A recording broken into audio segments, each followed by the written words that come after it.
Welcome to episode 368 of the Game Deflators podcast. My name is John, and I am joined by Ryan. Hey, everybody, here at the Game Deflators podcast, we like to talk about games we've recently picked up, games we're currently playing, and buy me some peanuts and Cracker Jacks in this week's Inflation Deflation Challenge. So this week we're playing a little bit of Backyard Baseball 2003 version on the Nintendo GameCube. But Ryan, what else are we talking about today? So this week, Valve steps up to the plate, bringing out the Steam machine and swinging for the fences. Then Sony looks around to round the bases on this generation, taking its games to other platforms. Then we find out if Backyard Baseball for GameCube is a home run in this week's Inflation Deflation Challenge. Very, very nice. And of course, you can find the Game Deflators on thegamedeflators.com. You can also find us on social media at Game Deflators on X, at The Game Deflators on Instagram, Facebook, Threads, Blue Sky. We're also a podcast, so go ahead and listen to us on your favorite podcast application. Leave a 5-star review, and YouTube. So we've got lots of shorts and videos and other good stuff on there. Crappy gameplay. Go ahead and give us a subscribe on there. We'd appreciate it. All right, pickups. Will's favorite version of the show. He could skip right here, go 5 minutes in, he'll be all right. Magic. So I picked up a new secret layer. Well, not new secret layer. Oh, which one is it? This is the one that was released with MagicCon Atlanta. And I tried to get it because it came in a bundle, but people were selling it separately for like $30. It's the foil, rainbow foil version. So that's everything that came with it. Probably can't see the foily part outside of that forest. Cool forest. Yeah, the forest is pretty cool. I've got the plains version as well. But the reason I got it was because of Sliver Legion. Oh, okay. Yeah, he's like in a supermarket. It's kind of funny. Or is he teaching? Nice. I don't know. What is it? I think he's teaching. But yeah. Teaching in a supermarket. Teaching in a supermarket with other slivers. And it says magic on a chalkboard. But I got that one because the card is like $27, I think, just for that Sliver Legion. And it was $35 to get a foil version with everything else. I figured, why not? So nice. Yeah, little pickup there. Let's see what else I got. So last week I got Ease 10. This week 10. I got Ease 9. Man, dude, you're going full on. Like you're not even easing into it. Yeah, for sure. I'm just I'm not easing into the Ease collection. So I already had 8. I've already got 7. I had 10 obviously last week. I had one of the other versions. I've had the Ease Origins, I think it is as well. So I've got a lot of the games already. These were the ones I was missing. I could have got Ease 9 on PS5, but I wasn't going to pay the amount of money that people are asking for that. And I was able to get this one for $25 with shipping. So that worked out. And I also talked about this last week, and I said, easy choice. Oh my God. So I'll never stop. So I talked about this last week, and I pulled the trigger on it. Evil West. So I'm excited about that one. Yeah, I've heard really good things about that. People said that was like, remember when Xbox 360 games were just like good action games, and you could just like buy a game, have a really good time. Yeah, that's like what everybody said that felt like. So it says, evil never sleeps, but it bleeds. A dark menace consumes the American frontier. Rise up to become a Wild West superhero, eradicate the vampire threat, and save the United States. I mean, what is there to not love? So, save the U.S. from vampires. So that is... Goddamn patriot. That's the pickups. I did have one other pickup that I picked up a couple weeks ago. I don't think I brought it up. Aldara, that board game. Did I bring that up ever? I shared the big one. Yeah, the really big one. I don't have it here. I remember you showing a really big box on the podcast. Was that it, or was that another big box game? I don't even think that was a game. What was it? Yeah, what the heck? Was that a giant Lego set? I don't know. There was something a while ago that you had like a huge box. Yeah, I don't honestly know. I think it was a Lego set. Okay, I'm pretty sure it was. Dude, I want to get that Game Boy Lego set. That was a 3D printer. That's what that was. Okay. Yeah, it took me a minute. Yeah, the Game Boy Lego set I need to get as well. But you know that there's like a conversion kit to make it into a working Game Boy? Yeah, I saw that. I saw that the other day. No, so Aldara is like a 4X game, kind of similar like Twilight Imperium. And so we're going to play with Rob tomorrow. He's coming over to the house to play with us. And are you going to play, or are you going to read the rules for 3 hours? So, dude, the rules are like maybe 10 pages. I'm not kidding you. It's like a 10-page rule book. And the like if you go on the YouTube channels to see, hey, how to play Aldara, like 18-minute videos to teach you how to play it. Super, Dang. yeah. So it's just like a really lot of stuff game? It's like Twilight Imperium where you have different ships and areas that you need to build. That doesn't Like, mean anything to me. like you got to build ships and bases and different hexes, and the whole objective is apparently like destroy your opponent's ships and bases. Like it's tactical board game where you're building stuff and using resources and destroying your enemies. Okay. So for those that do know board games, Twilight Imperium out there, kind of similar 4X game apparently, and it's usually like a 7 to 8 hour game is what I've been told, and this one is like 2 to 3 hours. And I've always wanted to jump into Twilight Imperium. I've heard great stuff, but I don't have the patience to sit there for 7 to 8 hours to play a board game.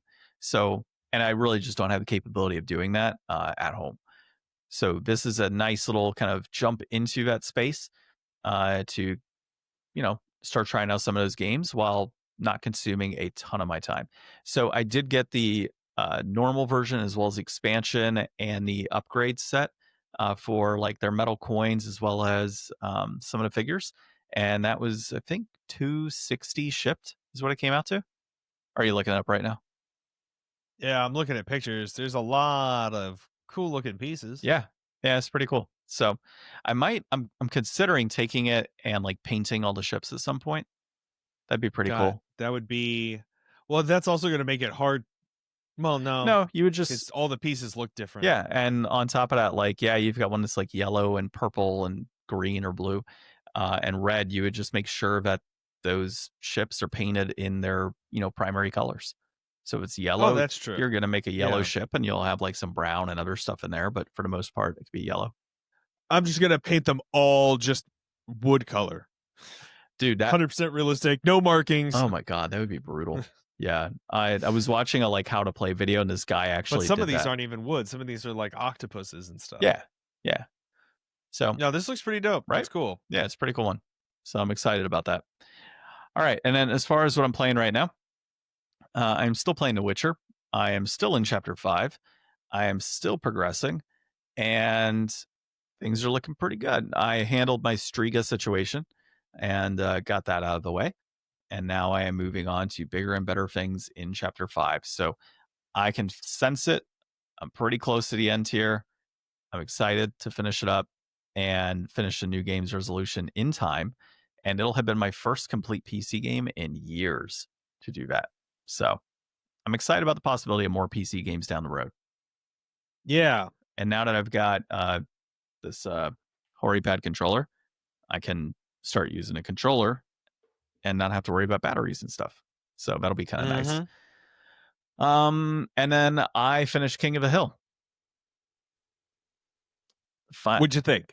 So I'm not a huge fan of a new season. I know some people are. Fair enough. And so a couple things. So I hadn't finished into episode or season 13 in the past. And I didn't realize like how it just cuts. Like it just ends. There's no lead up or like conclusion that feels good in season 13, in my opinion.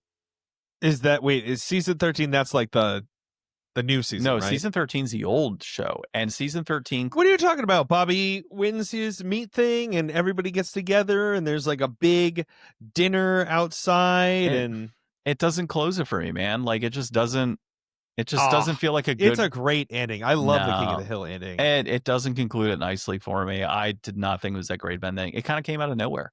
Like if I don't know, maybe it's because I mean, it wasn't like a big time serialized show. It was 13 seasons.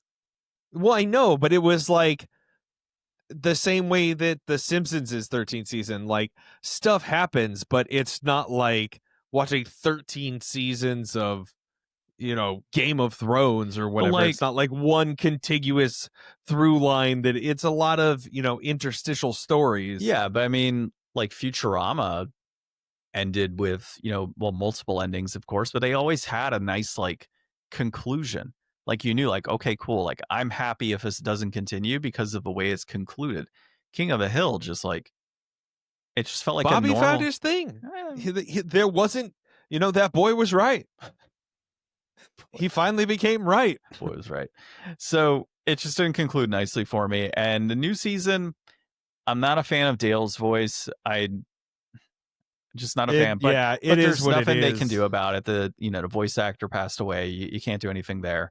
Well, not unless AI takes over. That's a good point. But yeah, I think I wonder if in the future people will like release the like original Dale Gribbett AI edit version online where it's like, hey AI, just paint over this other voice in the original for me. I would not be surprised if it's already been done. It probably has.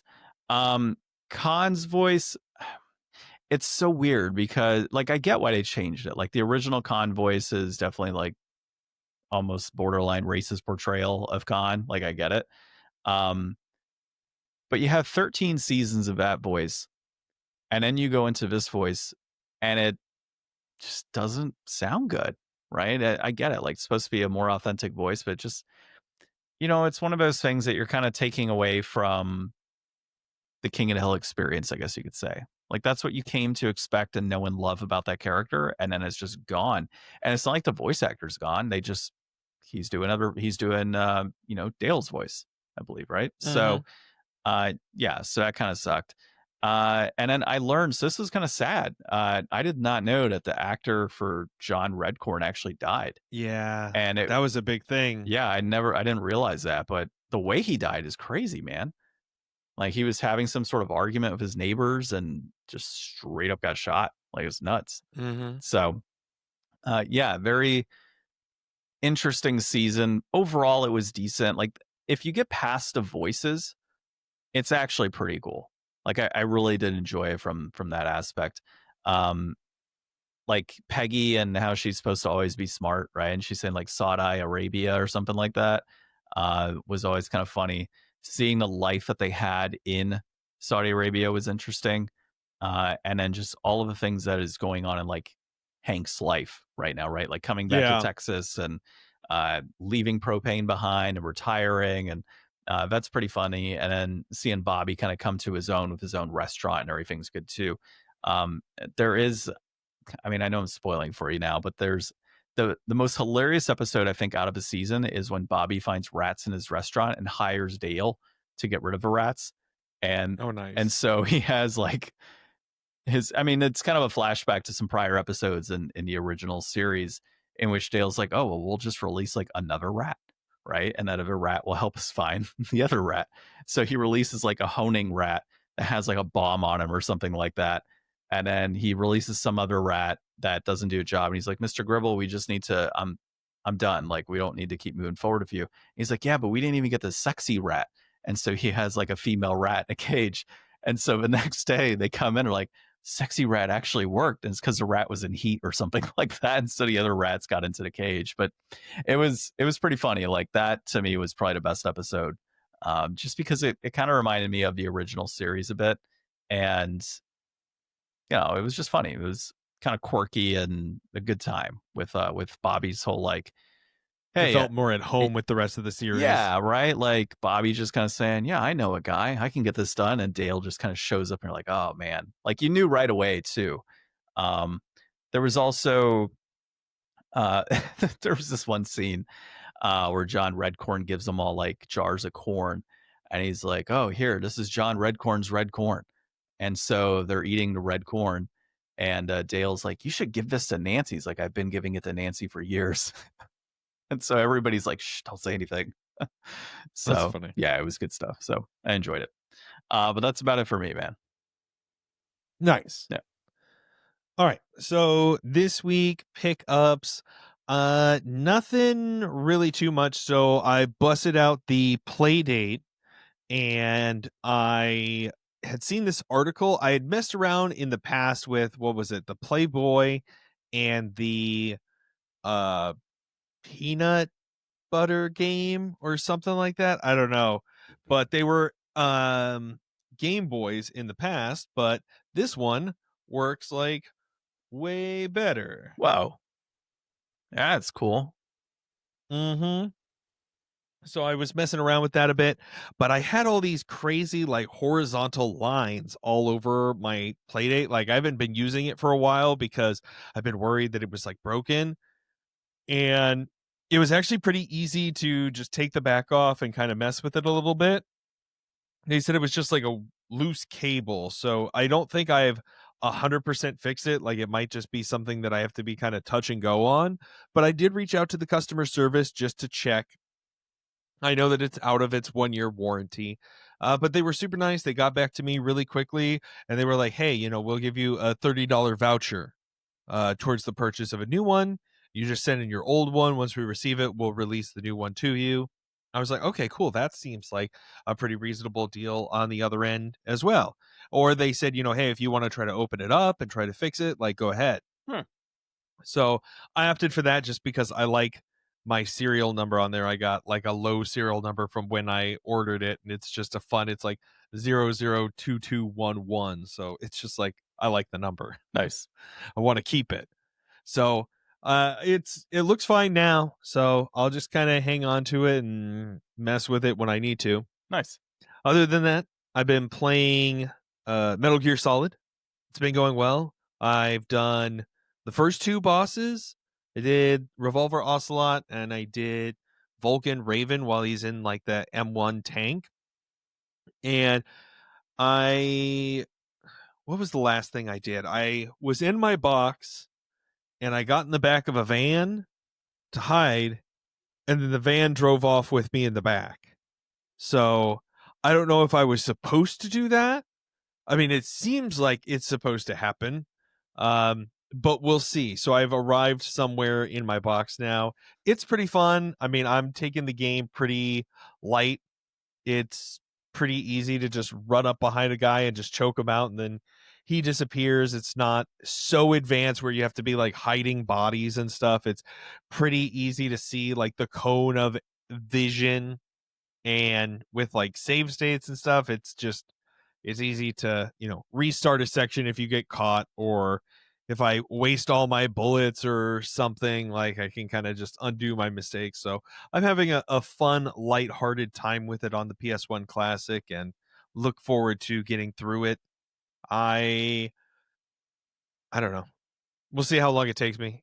I've got a couple more weeks left until even need to really start sweating it, but Yeah, I think you'll beat it'll it. get done in time. I think you'll beat it by then. After we record here, I might play some more Witcher, try and knock some of that out as well. So Yeah. And then, just in honor of you having finished King of the Hill, I will share. I finished watching Daria for the first time. So those are kind of similar shows in my mind, things that maybe when we were younger weren't as immediately accessible. And now that I'm older and visiting it for the first time, I definitely am enjoying it a lot more than I used to when I was a kid. So I really like the show. I think it's got that same great like 90s animated series energy that I love. So having something else that I can go back and revisit instead of just King of the Hill whenever I want those kind of vibes, it's nice to have another one in there. Who knows? Maybe I'll need to check out Beavis and Butthead now too. oh god, I actually need to finish watching Dan to Dan. Oh yeah, that's supposed to be pretty good. Yeah, I thought you watched like season 1. No, we watched like the first episode, maybe 2 episodes. Oh wow. Yeah, I don't know. There's not a whole lot of like, I mean, honestly, since I caught up with One Piece, I haven't watched or read any One Piece. So I got all the way caught up and then stopped. Yeah, I purposefully have not kept up with it, so I think I've got 9 episodes in the bank right now that I can watch. So I'm hoping to get that to about 20 before I jump back in, and then by then, There you hopefully go. the manga is done by then. I don't know. We'll see. I don't know.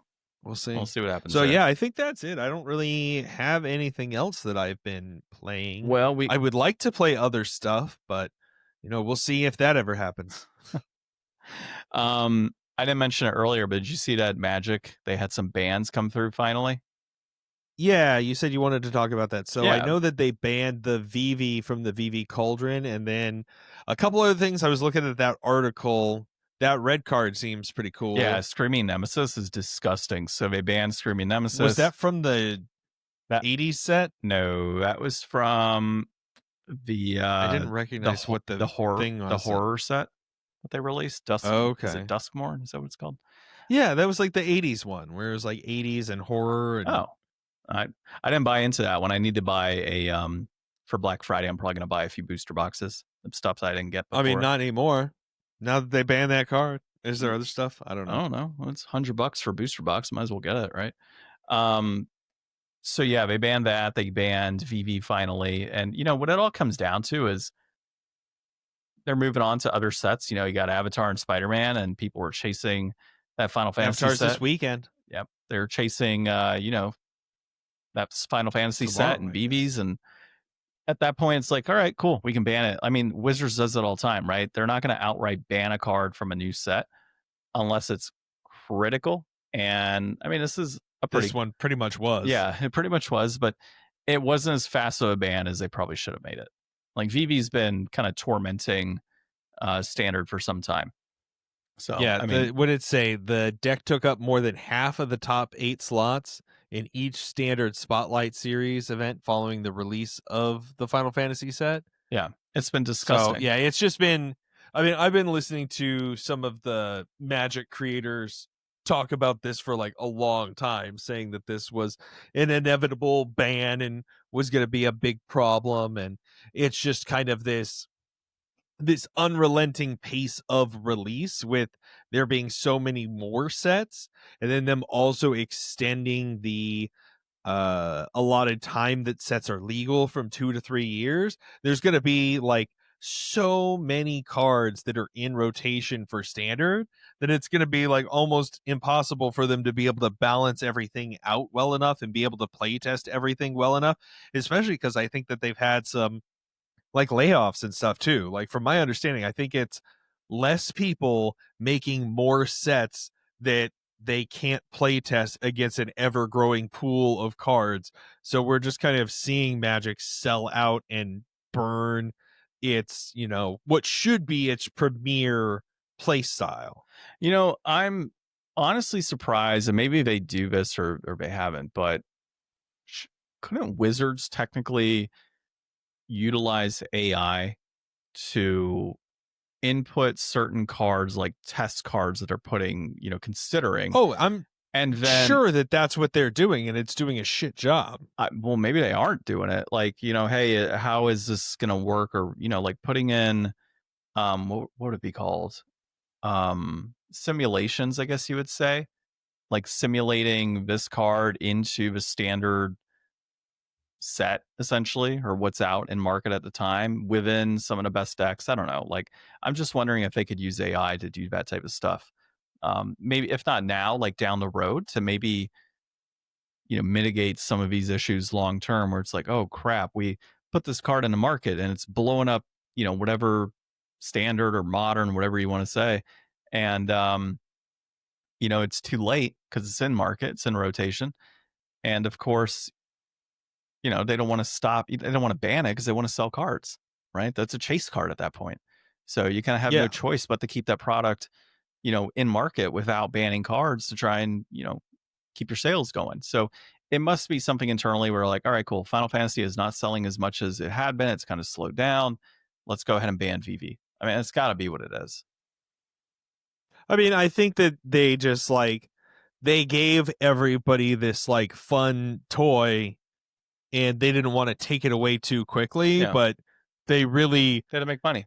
should have foreseen this coming and they just, didn't. Yeah. So VV's, I think, under $30 now, and I'd anticipate that to drop a little bit, but I think it's also seeing play in modern as well. So that would make sense that it stays up in price. Some of the other cards they banned High Tide and Pauper. That kind of sucks, but it makes sense because High Tide's a ridiculously powerful card. And then I'm actually surprised it wasn't banned to begin with. And then Entomb has been banned from Legacy, which is kind of crazy because, I mean, you don't really see a ton of Legacy cards getting banned all that often. So Entomb would allow you to pull any card from your deck and throw it in your graveyard, and then you can reanimate that card. So like literally pull whatever, I think it's creature cards, like pull whatever you want, throw it in the graveyard, throw it on the field, like real quick, no summoning. So or summoning, having to pay mana to do so. So yeah, Reanimator's always been a pretty powerful deck in Legacy, and I'm again kind of shocked, right, that they banned that, given that how long it's almost it's a staple in a sense in Legacy. And so I kind of hate when they destroy decks like that. Like there's so many decks that are in Legacy that can be played.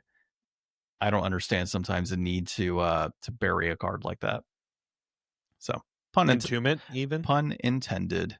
What's that? Okay. I said entomb it even? Entomb it, yeah. Well, bury is like the old magic for like destroy, like you buried a creature. So all right, let's go into some articles. Yours is first, sir. All right. So this comes to us from Polygon, Austin, Manchester. Valve reveals new Steam machine. Its next attempt at a PC console hybrid. And it's a cute little box. I love cute little boxes. It's got a little faceplate on it that you can change out. It's a little guy. It's a little guy that sits next to your TV, and he's a computer, and he lets you play your computer games, but you can also do your other stuff like your YouTubes and your internets and whatever else you got going on. But it's going to be kind of their version of a Steam Deck, where everything is like got its check in Steam to show that this game is certified to operate on the console and operate well. It will be, like many times, I think it said like 6 times more powerful than the Steam Deck, which is expected because that's like a low powered handheld. So it's seemingly going to be pretty capable. I mean, Steam did a really good job of pricing the Steam Deck very well, so I'm hoping that this will be priced very well as well. They also showed off a next gen Steam controller as well as a new Steam frame. VR. Yeah, it's called the Steam frame. Steam frame. Well, and it's because before the first one was like the Valve Index was their first one. So and it's not just this is like it's not just VR, by the way. It allows you to stream games on there and such. Yes. Yeah. So it's going to kind of have a mode where it can operate in tandem with like your PC or potentially your Steam machine, but also be able to operate like freely on its own as a device. So it will be a pretty good deal, like for them establishing their own ecosystem here. I know that there's not as much competition as you'd like to see in the VR headset space. So seeing somebody, seeing Valve step up, make a next gen version and, really kind of take it to that market, I'm excited for. The original Steam controller that was really well reviewed and people that liked it really liked it. So having a next gen Steam pad, I mean, it looks like it'll be pretty interesting to mess around with. So that might be something worth checking out. And then definitely the little box guy. I want one of those eventually at some point. If I ever want to get like a gaming PC, maybe that's the way to go, because I'm not really going to be I don't ever foresee myself as wanting like the biggest, baddest, most RGB tower. So something a little more understated like this could be fun. But this is something that people have been anticipating or suggesting that Valve get deeper into competing in this space. So I think it's very interesting, just as like Microsoft is making all of their moves to be like, hey, we're going to, shift over here and just be like a big publisher. And then even, I think it was Phil Spencer came out saying that, they're excited for Steam's new machine because they're the biggest publisher on Steam. So they'll just have that much more platform access. And ultimately, this is where the future of gaming is all going to be, is in, probably more console-esque versions of PCs, but definitely getting more away from that kind of walled garden approach for consoles and getting more into this kind of like where the PC gaming handheld market is. Like, I have a feeling that's where we're eventually going to see it, where maybe there is a lot more competition because it's really just operating off of systems that are already developed, and it's just putting together a physical package that will operate, at a certain spec at a certain price point, and any company that wants to, you know, make their version of it can do like the ROG Ally Xbox kind of approach where they can just kind of partner up, and here's the like Sony Ryzen, PC box, PS8 or whatever, who knows. At that point, just buy a PC. I mean, that's Mhm. really what it comes down to, right? Like, just build your own and get exactly what you want in that PC. Well, but that's the thing. People don't like the PC aspect of, all right, I spent $2,000 and now I have to be IT all the time because none of this stuff wants to operate well together. And I've got to go in and flick the settings and, pull out my dowsing rod to like figure out where the frame leaks are and whatever. I have had zero issues with my PC since I You're built it. playing The Witcher. No, I'm saying no. I mean, dude, it's Steam. I mean, like, there's settings and things that are tied to it, but as long as you played a game and it's optimal settings and what it was meant to be played at, then you're fine. It's when you start Well, no, but dabbling. It's when you start dabbling into overclocking and trying to put in mods and all this other crazy stuff. Like, if you just play it outright, I've never had issues with a single Steam game that I've played.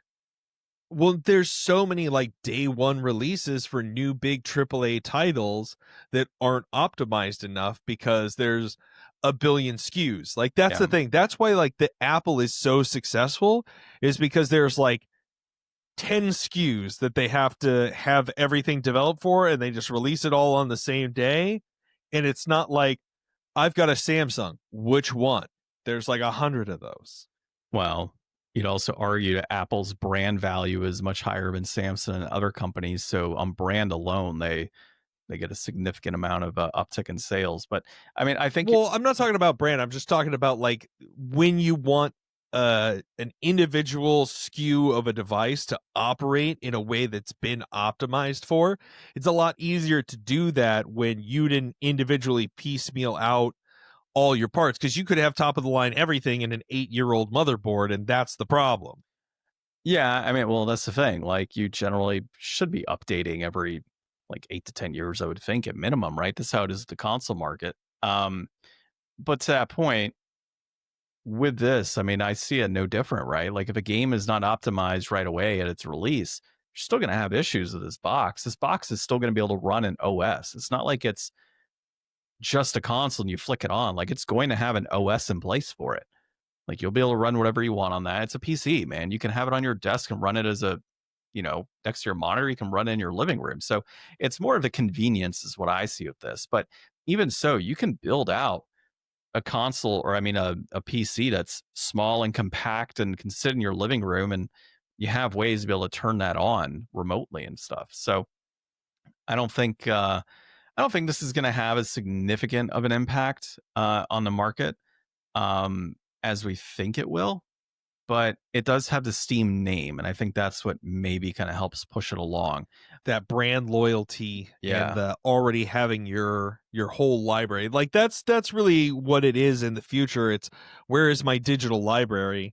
And Yeah. Steam's had that on lockdown for so long, it really feels like this is where they're going to be able to tip that leverage over, Yeah. because people who did not necessarily believe in getting a Steam Deck because they weren't that interested in a handheld console, I mean, this is going to be certainly, whatever Xbox decides to do next, this is going to be their biggest competition, because PlayStation's kind of in their own league now, really. Yeah, and the same with Nintendo. And speaking of which, I think Valve needs to buckle up, because Nintendo is probably going to be issuing a cease and desist on that cube shape.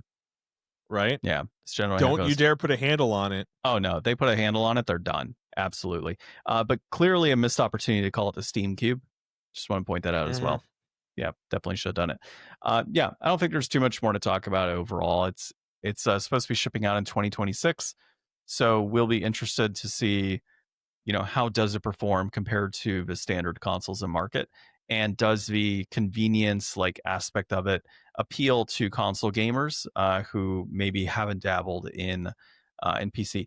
I mean, I think it's kind of interesting, like, overall. I mean, I may even jump into it depending on the price point, but if it's 6 times more powerful than the Steam Deck, and the Steam Deck was what, like $600 when it released, somewhere in there, 500. I don't remember. Something like that. So if it's 6 times more powerful than like inflation, tariffs, everything It doesn't else, have a screen. It doesn't have a screen. It's true, but like when you factor in everything or else, an internal battery. Batteries aren't that expensive, technically. I don't know. I'm just thinking about stuff that you don't need to put in it that'll make it cheaper. Yeah, it's more metal though. So I mean, there's that. Controllers sold separately? Oh, is it? Potentially, I don't know. Oh, okay. I mean, have you ever bought a computer that came with a controller? Well, no, because it's meant to be a computer. It's not necessarily meant. It has various purposes other than that. Plus, I built my computer, so no, it wouldn't. I mean, this thing's going to be just a computer. You could just do all the computer stuff on it. I know, but still, a little different, right? So, I wonder if it comes with a controller. Probably does. I don't see why it wouldn't. Might come with one. Well, all right. Well, jumping into kind of that same discussion point on this being the future of gaming. Sony is reportedly working on a cross-buy feature for a unified game ownership across PlayStation and PC. So there were some icons that were leaked, and it seems like it might be Sony's way of combating the Play Anywhere from Xbox. This comes from Tom's Hardware. So really what it kind of comes down to is there was somebody on their PS5 looked at a part of a menu, and it shows PS5/PC. And so looking back, you put 2 and 2 together here. They had PS3/PS4/Vita, meaning you could purchase a game on your PS4, and then you could also play it on like your PS3 and your PS Vita. It had cross compatibility across those, so you owned it across those multiple devices. So the idea here is that if it says PlayStation 5/PC, same concept should apply realistically because the icons look similar. So you would be able to purchase your game on your PS5 and you could play it on your PC. The one thing that's brought up here that I think is the most important is how do you get around like the sales component here with with Steam, right? Because like Microsoft games, I guess realistically you could buy a PC game and just install it, right? You don't necessarily need to have Steam to do something like that. And so they can take their games and put it out in that respect. And also, of course, you have like Game Pass, right? So you don't necessarily need other areas or other types of companies to load all that through. So unless I'm wrong on that, you let me know if I'm wrong on that. But either way, Sony does not have that luxury. So they kind of have to go through Steam. So it is pointed out, like, how is that going to work with the sales, right? If it's going to be purchased on PlayStation, does Steam get a cut of that if it's being played through the PC, through the Steam loader? I mean, I think not, because you can just buy like a CD key on a third-party website and plug it into Steam. And I'm assuming, whatever platform you bought it on is outside of Steam's purview. The other thing that I'm wondering about this is if you have PlayStation/PC cross-buy on PlayStation, online games require PS Plus subscription to be able to play online. And on PC, one of the brilliant things is that you never have to pay to play online. Online games are just online. That's how computers work, and that's how they were made to work. So it is a situation where it's like, okay, well, can I purchase this game and then I can play it online on PC, but now I need to pay more money to play it on Sony? I'm not convinced that PlayStation is this nice to people. Like, why would they not want to sell you, all right, we're releasing it on PS5 and then we're going to release it a year later on PC, and we know that you kids want to mod the game and do all that stuff, so you better buy it again there. I don't think they have a choice. When your competition is Microsoft, and Microsoft is straight up just saying, yeah, cool, you can. What competition? Okay, I get what you're saying, but like in terms of the game sales themselves. So, if Microsoft is just saying like, yep, you got Game Pass, you can play it on here, you can play it on there, whatever, like that's how it goes. I mean, they've been doing that for 5 years and it hasn't stopped Sony from winning. Like, I don't really think that that's competition when it's driven them into the ground. Yeah, I know what you're saying. I don't think it's necessary. Like, if the way the games are going is going to be kind of that Xbox Game Pass type of approach, right? I think Sony's hand is kind of forced in that they can't continue to say, "Yep, here's a game," and several years later, now it's on PC. You can buy it on there at the highest price point that you could have purchased it at several years ago. I just don't think that they see it as a viable option. Maybe sales aren't where they want them to be. I'm not sure. Or it could I be a matter also of, hey, if we can get people to buy on on PC and be able to play it on PS5, maybe we can convert some more people to purchase our console. So it could be that as I don't well. know, like if you're already playing the like latest AAA game on PC, your PC is probably better than the PS5. Eh, And my other thing is that like if like I know that we've talked about it at some point, or maybe I heard somebody else talking about it, but like the idea of the delayed release on PC after it first comes out on console, like Sony's missed the boat on money that they could have made day one. Like if Final Fantasy came out on PC and PS5 day one, they would have been able to say we sold, this many bajillion copies in the first month instead of waiting like a year or a half a year or however long it takes. So I just like, if it's going to be cross buy, like you're not really getting that full value if they're not both out at the same time. But if they've got them both out and optimized and like fully ready to go day one, that just feels like, I don't know, too good of a handout for their past and what they would have been able to achieve. It just seems like they're leaving money on the table. yeah, I don't know. I mean, I don't think so. I think at the end of the day, you've got your players that are going to play it on PS5 or PC. I think you could convert some PC players to come over to console just for sheer convenience of maybe you got a PS5 in your bedroom, right? And you're laying back and you just want to play, in your bed or on your couch upstairs or something like. So, but like that's the thing is like cross buy, does that, how are they going to incorporate cross save? Like is that going to be for every game? Like every game that you can buy on both platforms, they're going to be able to bridge the saves between both of Well, those and just kind of pick up and play anywhere? it'd probably be a situation where you have to log into a PlayStation Network account and then you save on the cloud, I would think. Okay. That's what I would think it would be. Because I mean, you could do it with Xbox. Yeah. I mean, that just seems like the right approach is, hey, cloud save states or cloud saves, I guess you would say. Yeah, we'll see long term, but it's interesting that this whole Steam Cube thing is coming out because in a sense, yeah, like Sony, even if they do a crossplay thing, and let's just say the theory that I've brought up of it being from an aspect of convenience that maybe you can convert people to go to PS5, not convert, but maybe get them to buy a PS5 in addition, right? That kind of goes away once you factor in this whole Steam Cube thing because that's the convenience, right? Cool. I'll have my main PC downstairs is connected to Steam. I'll have this thing connected to a TV in my bedroom. That's also on Steam. I can save all my games across both consoles, no issue. Or not consoles, but Yeah. PC and that. So I mean, maybe they even bring back the Steam Link. I've got one in my closet. That was actually. like yeah, you do? Yeah. Nice. I got one in the closet. Yeah. Cool. Well, I don't know. A lot of interesting stuff down the road. We'll see what happens there. But let's dive into the most exciting sport of all, and that is backyard baseball. America's pastime. And apparently children's pastime. So this is developed by Humongous Entertainment, and it was published by Humongous Entertainment as well as Infogrames. Yes, you heard that right, Infogrames.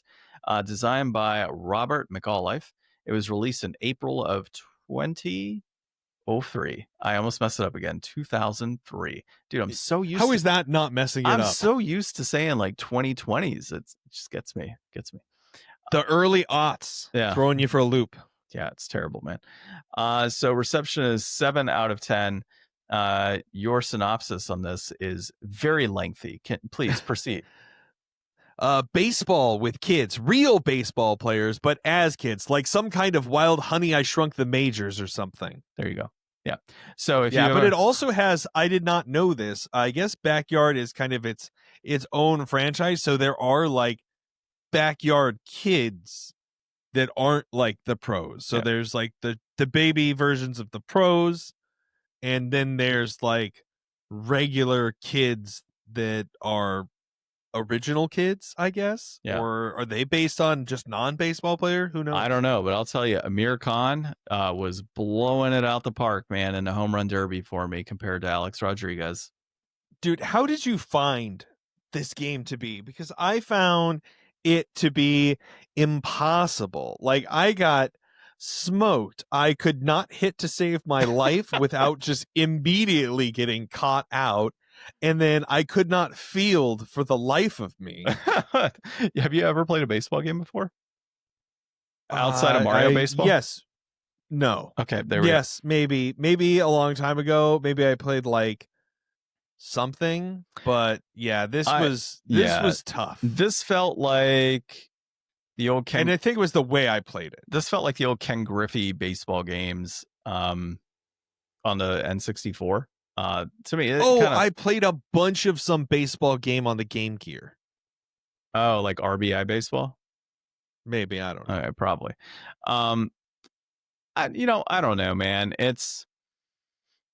Did you It's win? yeah, of course I won. It's baseball. It's not that hard for me. Um, just to show off a little bit there. No, I home run derby. I don't remember. I was doing like 3-pitch home run derby, several rounds, pick 3 players. I was knocking out home runs. I had no issues there. So But did you play like an actual game? yeah, I played an actual game. I won 2-0 on that one. Damn, dude. Yeah, I played 6 innings on that, and I played as Atlanta, and I had Randy Johnson as my pitcher. Same. Yeah, and then I had Alex Rodriguez, Sammy Sosa, Barry Bonds, and some other players. You didn't live in Arizona during the Johnson years. No, I didn't. But I have seen his big giant bobblehead at the park, which is great.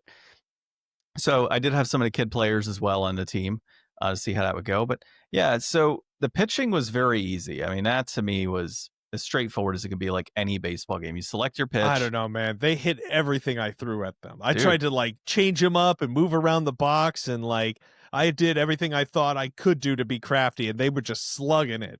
I had like 10 strikeouts.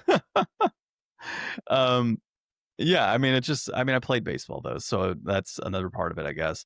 Yeah, I mean, it's just all about, your pitch selection, and the game has like superpowers and stuff. So I was able at some points like slow-mo a ball or freeze a ball and then go back to a fastball.